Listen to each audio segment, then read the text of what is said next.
For advertisement, call 8125893028. Our Gmail maxtvtelugu@gmail.com. Hi hello నమస్తే welcome to max TV. నేను మీ శిల్పారెడ్డి. ఇప్పుడున్న జనరేషన్లో ప్రతి ఒక్కరికి మూవీ సాంగ్స్ కంటే కూడా ఫోక్ సాంగ్స్ అంటే చాలా ఆసక్తి ఎక్కువ.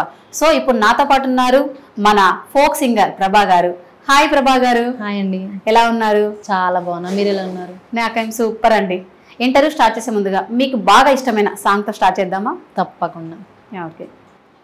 మంగళవారం నాడు మా వాళ్ళు వస్తారు, మంగళవారం నాడు మా వాళ్ళు వస్తారు, తోమ కడ్డామొచ్చి తోలుకపోవో, మంచేదిగు మహారాజ హంస మాటలాడుమా, మంచేదిగు మహారాజ హంస మాటలాడుమా. సూపర్ అండి. అసలు మీ పేరు, రియల్ నేము, అలాగే మీ ప్రాపర్ ఎక్కడ, మీ ఫ్యామిలీ బ్యాక్గ్రౌండ్ ఏంటి అసలు? మాది వచ్చేసి మాల్ దగ్గర యాచారం, అమ్మ వాళ్ళది. ఓకే. మా ఊరు నుండి అత్తమ్మ వాళ్ళ ఊరికి 30 కిలోమీటర్స్ ఉంటుంది. కొంగరకల్ అని మా అత్తమ్మ వాళ్ళ ఊరు. ఇప్పుడు మామూలుగా మా పేరు అంటే చిన్నప్పటి నుంచి పాటలు పాడతాం కాబట్టి అమ్మ వాళ్ళ ఊరు చెప్పడం అలవాటు నాకు. ఇప్పుడు చెప్పాల్సింది అయితే అత్తమ్మ వాళ్ళ ఊరు కాబట్టి కొంగరకల్. ఓకే. మా అమ్మ వాళ్ళది యాచారం, అత్తమ్మ వాళ్ళది కొంగరకల్. ఓకే. ఎంతవరకు చదువుకున్నారు? ఇంటర్ కంప్లీట్ అయింది. డిగ్రీ ఫస్ట్ ఇయర్లో డిస్కంటిన్యూ అయిపోయింది. అమ్మ వాళ్ళు అంటే ఏమంటారు, వ్యవసాయ కుటుంబం నుంచి వచ్చిన వాళ్ళేనా? మరి అమ్మ వాళ్ళు సపోర్ట్ చేస్తారా ఇలా సింగర్గా అంటే? అమ్మ వాళ్ళు సపోర్ట్ చేస్తారు, అత్తమ్మ వాళ్ళు సపోర్ట్ చేస్తారు, నాకు అందరు సపోర్ట్ ఉంది. సూపర్.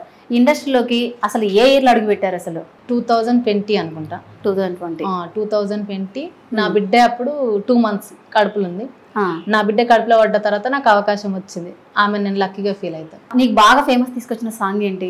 సిట్టా పట్టా సినుకులకు ఏడదిన్నవరో రాత్రి, నువ్వేడవన్నవరో రాత్రి, సిట్టా పట్టా సినుకులకు ఏడదిన్నవరో రాత్రి, నువ్వేడవన్నవరో రాత్రి, కొంటోళ్ళింటి కడ కోలాట మాడితే ఆడవో ఇన్నే రాత్రి, నేను చూడవో ఇన్నే రాత్రి, సిట్టా పట్టా సినుకులకు ఏడదిన్నవరో రాత్రి, నువ్వేడవన్నవరో రాత్రి.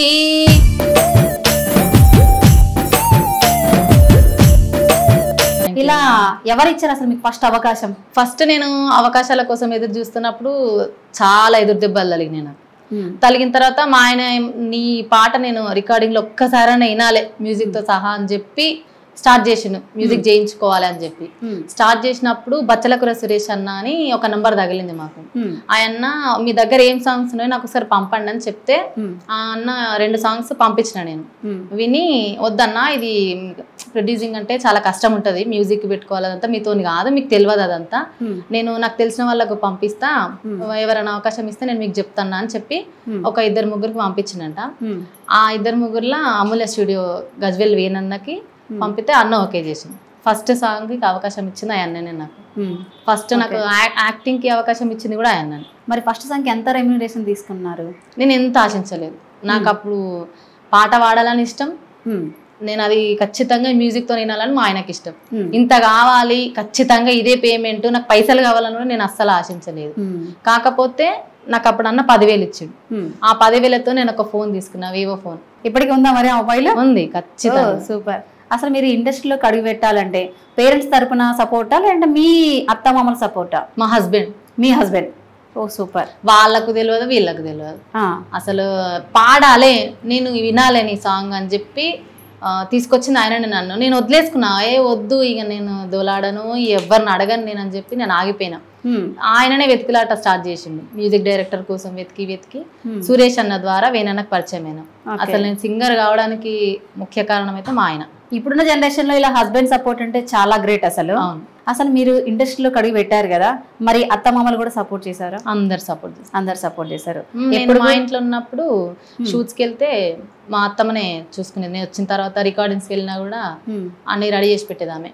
వంట కూడా ప్రిపేర్ చేసి పెడుతుండే. అంటే నీకు చిన్నప్పటి నుంచి పాటలు పాడాలని ఉందా లేదంటే పెళ్ళి అయిన తర్వాత ఈ థాట్ వచ్చిందా పాడాలి అని? నాకు తెలివిలేనప్పటి నుంచే పాడుతున్నా నేను. దేశభక్తి గీతాల నుంచి అంటే 5th class వరకు దేశభక్తి గీతాలు మాత్రమే పాడుతుంటే, తర్వాత 5th class నుండి మా సార్ శ్రీనివాస్ సార్ అని మాకు మ్యాథమెటిక్స్ చెప్తుండే. ఆ సార్ నేను ఎక్కడ పోయినా నాకు అసలు జానపదం ఇంట్రడ్యూస్ చేసిందంటే మా సార్ శ్రీనివాస్ సార్, మా తెలుగు యాదవ్ సార్ ఉండే. ఆ సార్ వాళ్ళిద్దరు సపోర్ట్ వల్లనే నేను ఫోక్ సాంగ్స్ నేర్చుకున్నా. తెలంగాణ ధూమ్ధామ్లా సాంగ్స్ కూడా నేర్పించింది కూడా మాకు మా శ్రీనివాస్ సార్. ఎట్లా అంటే 10th క్లాస్ వాళ్ళకి అప్పుడు స్పెషల్ క్లాసులు ఉంటుండే. వాళ్ళ క్లాస్ అయిపోయిన తర్వాత అక్క వాళ్ళకి మా సార్ మొబైల్ ఇచ్చి ఈ సాంగ్ నువ్వు రాయి అని చెప్పి హెడ్సెట్ ఇచ్చిండు ఆ అక్కకు, శ్వేతక్క అని. ఆ అక్కకి హెడ్సెట్ ఇచ్చి ఆ పాట రాసి ఇంకో సతీష్ అన్నతోని నేర్పించింది నాకు అప్పుడు ఆ పాట.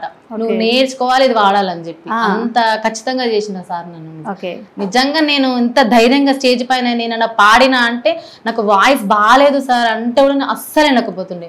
నీ వాయిస్ ఎట్లుంటుందో అందరికి తెలుసు, నువ్వు వాడు ఏం కాదని చెప్పి పాడిపిస్తుండే నన్ను. ఇంకా కూడా గుర్తుంటది నాకు ఆ పాట. తెలంగాణ ఉద్యమం అప్పుడు అంటే ఉద్యమంలో పాల్గొనలేదు కానీ ఇక్కడ మీటింగ్స్ జరిగినా నన్ను తీసుకోబోతుండే ఆ పాట. నువ్వు పెళ్లి కాకముందు ఇండస్ట్రీలో అడుగు పెట్టలేదు, ఆఫ్టర్ మ్యారేజే అడుగు పెట్టావు. మరి ఫస్ట్ సాంగ్ నువ్వు పాడిన సాంగ్ తోనే హిట్ అయిందా? అవును. ఏది చిట్టాపట్ట చినుకులు సాంగ్, ఆ సాంగ్ తోనే హైలైట్ అయింది. Okay super. ఫస్ట్ నేను పాడిన పాట అదే ఫస్ట్ ఫేమ్ వచ్చిన సాంగ్ అది. ఇప్పటి వరకు ఎన్ని సాంగ్స్ పాడారు? ఒక 150 వరకు. ఓ 150 వరకు పాడారా? సూపర్ అసలు నిజంగానే. ఓన్లీ సింగర్ అయినా లేదంటే రైటర్ కూడా ఉన్నారా మీలో? రైటర్ అంటే మామూలుగా ఒక 50 సాంగ్స్ అయితే రాసిన, ఒక 30 సాంగ్స్ వరకు బయట ఇచ్చిన. 30 సాంగ్స్ నేను రాసుకున్నవి ఇంకా ఉన్నాయి, వేరే వాళ్ళకు కూడా ఇచ్చినవి మొత్తం 50. మరి ఇప్పుడు ఇండస్ట్రీలోకి అడుగు పెట్టారు, మీకు ఎప్పుడన్నా ఏమైనా ప్రాబ్లమ్స్ అనిపించిందా ఇలా సింగర్ గా? ఏం లేదు, పర్సనల్గా నాకు ఏం ప్రాబ్లం లేదు, నేను హ్యాపీగానే ఉన్నా. ఫోక్ సింగర్ అవ్వడానికి మీకు అసలు ఇన్స్పిరేషన్ ఎవరు? ఇన్స్పిరేషన్ అంటే అప్పుడు మామూలుగా నేను స్కూల్లో పాడుతున్నప్పుడు రేలా రే సాంగ్ వచ్చింది మంగ్లీ అక్కది. అప్పటి నుండి కొంచెం ఎక్కువ అరే నేను కూడా వాడాలి అట్లా అని. ఫస్ట్ ఈ సాంగ్స్ హైలైట్ కావడానికి మెయిన్ సాంగ్ అయితే అదే నాకు తెలిసి, రేలా రే రేలా సాంగ్ అనేది మంగ్లీ అక్కది. దాని తర్వాతనే ఫోక్ సాంగ్స్ హిట్ అయినాయని నేను అనుకుంటాను. ఆ సాంగ్ నేర్చుకున్నప్పటి నుండే అనిపించింది నాకు కూడా అరే పాడాలి అక్కలాగా నేను కూడా అని చెప్పి అనుకున్నాను. ఇప్పటి వరకు 50 సాంగ్స్ రాశారు కదా, సో ఈ సాంగ్స్ లో మీకు ఇష్టమైన సాంగ్ ఒకసారి పాడతారా? 50 సాంగ్స్ లో రాయడం అంటే ఫస్ట్ నేను తీసుకొచ్చిన సాంగ్ అది, మేము అనుకోలేదు అసలు అది పోతుందని. ప్రసాద్ అన్న రాసిరు లిరిక్స్ దానికి. ఆ పాట కూడా నాకు చాలా ఇష్టం, అంటే లిరిక్స్ కొంచెం గమ్మత్తు ఉంటాయి అవి. పర్లేదు. బొంతల్లా నా బొంత సిత్తారి బొంత నా బొంత నాకి ఎపై కాడవంతా నీ బొంత ఏడుందో సిత్తారి బొంత బొంత గింత అంటే పోయి లేచిదంతా చిన్ననాటి సందుందే ఆ పూల బొంత నా బొంత నాకి ఏపై కాడవంతా ఉంచుకున్నది లేదార బొంత దాన్ని నిన్ను ఒక్క తానే సీదంతా. సూపర్, కొంచెం కామెడీగా ఉంది కదా ఇట్లా. అంటే మామూలుగా కీప్ ఉన్న సాంగ్స్ అయితే కొంచెం బాధగా ఉంటాయి, ఇది కొంచెం కామెడీగా ఉంది కానీ ఒక మంచి మెసేజ్ సాంగ్స్ ఇందులో చాలా బాగుంది. అంటే ఇప్పుడు ఇండస్ట్రీలో మనం అడుగు పెట్టినప్పుడు నేను ఇవే సాంగ్స్ పాడాలని మనం అనుకోను, మనం వచ్చి ఒకటి వాడినప్పుడు మనకు పేరు పడిపోతుంది. ఈ అమ్మాయి అంటే పాడాల్సింది ఇవే సాంగ్స్ అని మనల్ని ఫిక్స్ చేసేస్తారు. అట్లనే అదే పేరు పడిపోయింది నాకు. ఇంకా మూవీస్ లో కూడా చేశారా మీరు?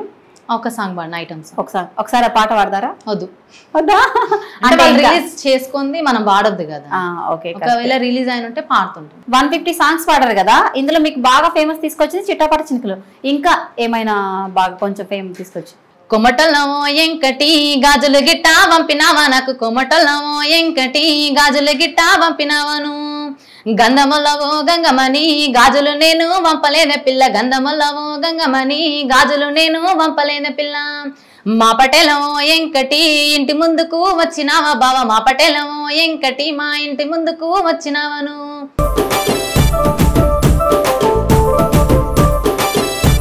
ఇంకొకటి రింగు జుట్టు రంగులోడమ వల్ల ఏమైందో పాడుగాను నీ వల్ల, ఎంకాలను వస్తా ఉంటే మా వల్ల ఎద బరువైతుంది రమామ ఎందుల్లో, ఆ రింగు జుట్టు రంగులోడ గుండెల్లోన నీదే గోల, రింగు జుట్టు రంగులోడ గుండెల్లోన నీదే గోల, నిన్ను ఇడిసి ఉన్నదంట నా మనసు వాడా ఈడ రింగు జుట్టు అరరే రింగు జుట్టు అబ్బబ్బా రింగు జుట్టు రంగులోడమ వల్ల ఏమైందో పాడుగాను నీ వల్ల, ఎంకాలను వస్తా ఉంటే మా వల్ల ఎద బరువైతుంది రమామ ఎందుల్లో. ఇదొకటి. జొన్నలన్న జనపటన్న తిందురవయ బొక్కెడు, జొన్నలన్న జనపటన్న తిందురవయ బొక్కెడు, రాతిరన్న మాటలకు ఎట్ల నిందు బొక్కెడు, రాతిరన్న మాటలకు ఎట్ల నిందు బొక్కెడు, ఇంక ఇట్లా చాలా ఉన్నాయి. ఈ సాంగ్ ఇన్స్టాగ్రామ్ లో కొంచెం ట్రెండింగ్ అయింది అనుకుంటా. ఈ సాంగ్ ఇప్పుడు లాస్ట్ లో పాడారు కదా థర్డ్ సాంగ్. నేను ఫస్ట్ ఇవి 2 సాంగ్స్ రికార్డింగ్ అయితే అంటే ఇవి 2 సాంగ్స్ ఒకటేసారి రికార్డ్ చేసిరు. ఇవి 2 ట్రెండింగ్లు ఉండే అప్పుడు. ఓకే, ట్రెండింగ్ లోకి వచ్చినాయి అనమాట. అదే చూసా నేను. ఫోక్ సింగర్ అయినా డాన్సర్ కూడా ఉన్నారా మీలో?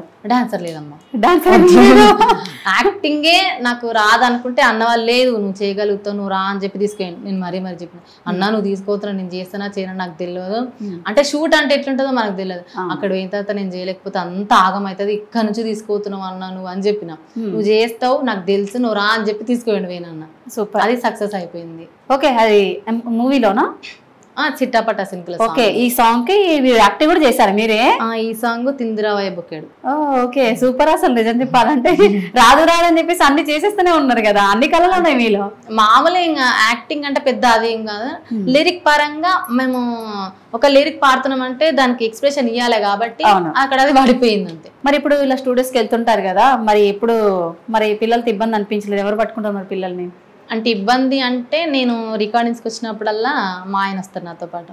ఫస్ట్ నా పాప ఒకతే ఉంటుండే, అప్పుడు ఆమె చూసుకుంటుండే. ఇప్పుడు ఆమె పెద్దగా అయిపోయింది కాబట్టి ఆమెకి ఏమన్నా తినేటివి ఇచ్చి లేకపోతే ఆడిపిస్తే ఆమె ఆడుకుంటది. నా కొడుకుని ఎత్తుకోవాలి, ఎందుకంటే ప్రాబ్లం అవుతుంటది కదా చిన్న పిల్లల్ని అలా తీసుకెళ్లడం అంటే అంటారు. కానీ నేను అంటే కడుపుతో ఉన్నప్పుడు కూడా షూట్స్ తిరిగిన, రికార్డింగ్స్ తిరిగిన, అన్ని పోయినా. నా బిడ్డే 2 months ఉన్నప్పుడు శ్రీదేవి డ్రామా కంపెనీకి వెళ్ళినాం అన్నట్టు. శ్రీదేవి డ్రామా కూడా వెళ్ళారా? 2 months ఉంది అప్పుడు. తాను అన్ని తిరుగుకుంటూనే వచ్చినాయి, ఎవరికి ఏ ప్రాబ్లం కాలేదు, నాకు కూడా ఏ ప్రాబ్లం కాలేదు ఇప్పటికైతే దేవుడి దయ వల్ల. ఒకవేళ మూవీస్ లో యాక్టింగ్ చేయడం మీద ఒకవేళ ఇంట్రెస్ట్ ఉండి మిమ్మల్ని రా అంటే వెళ్తారా? యాక్టింగ్ ఏమో అయితే పోతా, ఓన్లీ సింగర్ గా. ప్రభా గారు, మీకు మంగ్లీ గారు అంటే చాలా ఇష్టం అన్నారు కదా, సో కాబట్టి ఆమె పాడిన పాటలో మీకు ఇష్టమైన పాట ఒకసారి. ఫస్ట్ నేను అక్క సాంగ్ ఇన్స్పైర్ అయినా, రేలారే సాంగ్. అవును, అదే పాడతా. Okay, done. రేలారే రేలారే నీళ్ళల్లో నిప్పల్లే వచ్చింది నిజమల్లే పడి లేచి నిలిచే రణములో నా తెలంగాణ లేచి నిలిచి గెలిచే రణములో. ఓ రేలారే రేలారే పల్లె మట్టి వాసనలే స్వచ్ఛమైన మనుషులే అందమైన భూమి జగములో నా తెలంగాణ బంగారు భూమి జగములో. సింగిడి రంగుల పూల ఇది జానపదాల మాల కొట్లాటలు నేర్చిన నేల. ఓ జో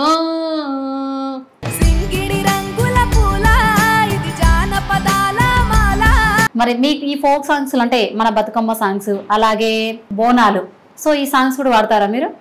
బోనాల సాంగ్ ఈ ఇయర్ పాడినాం స్పీకర్ టీవీకి, మైక్ టీవీ వాళ్ళది, స్పీకర్ టీవీ వాళ్ళకి ఒక సాంగ్ పాడినాం. సరే, మీకు ఇష్టమైన ఆ బతుకమ్మ సాంగ్ ఒకటి మాకోసం. నాకు ఇష్టమైందంటే మామూలుగా మనం స్టేజ్ ఈవెంట్స్ చేసినప్పుడు అందరికి వచ్చేది ఆ రామరామ ఉయ్యాల సాంగ్. అదే ఎక్కువ ఇష్టం నాకైతే. రామ రామ రమ ఉయ్యాలో రామన శ్రీరామ ఉయ్యాలో రామ రామ రమ ఉయ్యాలో రామన శ్రీరామ ఉయ్యాలో రామ రామనంది ఉయ్యాలో రాగమెత్తరాను ఉయ్యాలో నెత్తి మీద సూర్యుడా ఉయ్యాలో నీలవన్నె కాడ ఉయ్యాలో పాపట్ల చంద్రుడా ఉయ్యాలో బాలకుమారుడ ఉయ్యాలో రామ రామ రామ రామ రామ రామ రామ రామ రమ ఉయ్యాలో రామన శ్రీరామ ఉయ్యాలో రామ రామ రమ ఉయ్యాలో రామన శ్రీరామ ఉయ్యాలో. అంటే స్టేజ్ మీద మేము ఇట్లా వాడుకుంటాం. ఓకే, చాలా బాగుంది. మీకు ఆల్రెడీ మీ సార్ గురించి చెప్పారు మాకు, సో కాబట్టి మీ సార్ ఒక సాంగ్ రాశారు ఇట్లా పాడించాలని తెలంగాణ ఉద్యమంలో. ఒక్కసారి మా కోసం ఒకసారి ఆ పాట పాడతారా? అవును, సతీష్ అన్నతో నేర్పించిరా సాంగ్ నాకు. ఆడుదాం డప్పుల్ల దరువేరా పల్లె తెలంగాణ పాట వాడరా ఆడుదాం డప్పుల్ల దరువేరా పల్లె తెలంగాణ పాట వాడరా ఎటు చూసిన ఈ టీవీలల్లే గదరా నీ పని పాఠాలన్నిటిపై దాడే గదరా ఆడిన సింధుల ఆటల కోసం పాడిన పద్యాల జాడల కోసం పాతరేకు ప్లాస్టిక్ తగిలేయారా ఢీమ్ తోలు వాద్యాలు మోయించరా ఆడుదాం అరరే ఆడుదాం బలె బలె ఆడుదాం చల్ ఆడుదాం డప్పుల్ల దరువేరా పల్లె తెలంగాణ పాట వాడరా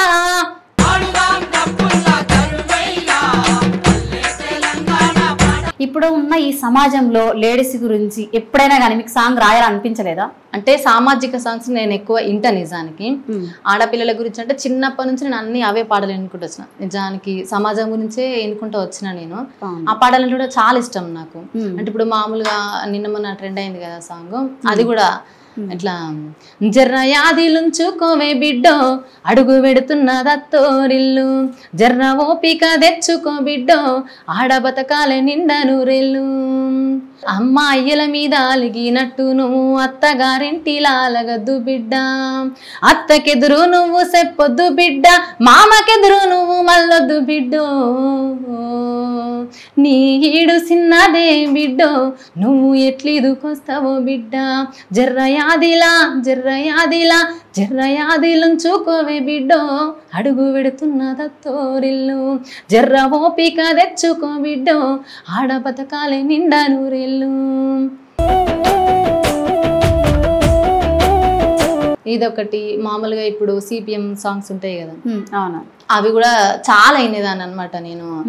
అంటే ఇప్పుడు మామూలుగా సిపిఎం వాళ్ళు చాలా పాటలు పాడతారు. అవి విన్నప్పుడు అసలు ఆ ఫీలింగ్ ఎట్లుంటది అంటే మనమే పోయి ఉద్యమం చేయాలన్నట్టు అనిపిస్తుంది. ఆ పాటలు కూడా చాలా మంచిగా అనిపిస్తాయి. పాడండి ఒక్కసారి మరి. అన్నల్లో కలిసిపోయే కొడుక అదృష్టం అందరికీ రాదు, అన్యాయాన్ని ఎదిరించి నట్టి అమరుల బాటల్ల నడువు, అమరుడు పెద్దన్న బందుకు అందుకోని ముందు కురుకు, నీకు బరువైతే చెప్పు కొడుకా నా బలమిస్తా బట్టు కొడుకా, నీకు బరువైతే చెప్పు కొడుకా నా బలమిస్తా బట్టు కొడుకా, కొడుకా నా ముద్దు కొడుకో కొడుకా నా సిన్ని కొడుకా, నువ్వు ఎక్కడా పోతివిరా నేనొక్కదాన్నై తినిరా. ఇలాంటి పాట సూపర్. అంటే ఆ సాంగ్స్ వింటుంటే మనకు కూడా అలా వెళ్ళాలి చెయ్యాలన్న ఫీలింగ్ వస్తుంది. అంత బాగుంది. ప్రభా గారు, మీ న్యూ ప్రాజెక్ట్స్ ఏమన్నా ఇంకా ఉన్నాయా ప్రెసెంట్ అప్కమింగ్? అంటే న్యూ ప్రాజెక్ట్స్ అంటే చాలా రికార్డింగ్ అయిన సాంగ్స్ ఉన్నాయి, అవన్నీ షూట్స్ నడుస్తున్నాయి ఇప్పుడు. ఓకే. అంటే అవి పాడాలో వద్దో నాకు తెలియదు కానీ రిలీజ్ అయిన అయితే పాడతాం. ఓకే, పర్లేదు. అంటే ఇప్పుడు జానువరి ఛానల్ కి పాడిన సాంగ్ ప్రోమో వచ్చింది, అవి పాడతాం. ఓకే.